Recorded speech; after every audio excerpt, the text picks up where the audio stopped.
النهاردة هنتكلم عن فن بدأ من آلاف السنين وما زال لحد دلوقتي بيزين الإيدين والرجلين في أحلى المناسبات. فن مش بس للجمال لكن مليان رموز ومعاني، والنهاردة حكايتنا عن الحنة. يلا بينا. Stop. ازيك يا جميلة؟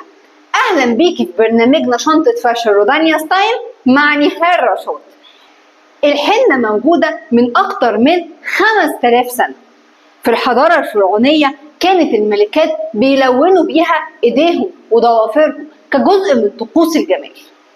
في الهند والمغرب كانت الحنة رمز للحظ والسعادة خصوصا في الأفراح. الحنة ليها أكتر من لون وأكتر من معنى، لأن الحنة مش بس لون بني أو أحمر، أحيانا بتضاف ليها أعشاب وزهور بتديها درجات مختلفة. النقوش نفسها ليها معاني زي الزهور رمز للحب والجمال، الدواير رمز للحماية، الأشكال الهندسية رمز للخصوبة والطاقة. زمان كانت الحنة من الطقوس التقليدية، لكن النهاردة بقت صيحة عالمية بنشوفها على منصات عروض الأزياء وفي جلسات التصوير للمشاهير. حتى الإكسسوارات والفساتين بدأت تتأثر بأشكالها ونقوشها وكأنها جواهر مرسومة على الجلد. تخيلي قطعة إكسسوار أو فستان بتصميم مستوحي من الحنة، أنوثة وفن وحكاية تاريخية في نفس الوقت. الحنة مش بس مجرد رسمة على الجلد، هي لغة جمالية بتحكي عن الفرح والحظ والهوية.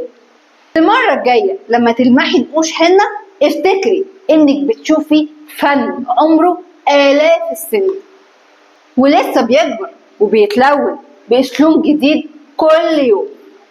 وكده نكون وصلنا لنهاية حلقتنا عن الأزياء وتاريخها المثير. يا رب تكونوا استمتعتوا واستفدتوا بمعلومات جديدة عن الحنة. الأزياء مش بس ملابس، دي جزء من هواياتنا وثقافتنا.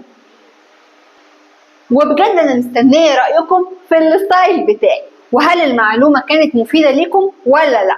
وما تنسوش تتابعوا رودانيا ستايل على الفيسبوك وعلى الانستجرام @rodaniastyle، وكمان زوروا موقعنا www.rodaniastyle.com. استني الحلقة الجاية من شنطة فاشن رودانيا ستايل، يمكن نروح بلد جديدة أو نرجع لزمن تاني. وافتكروا دايما life is a party dress like it. Bye. Stop.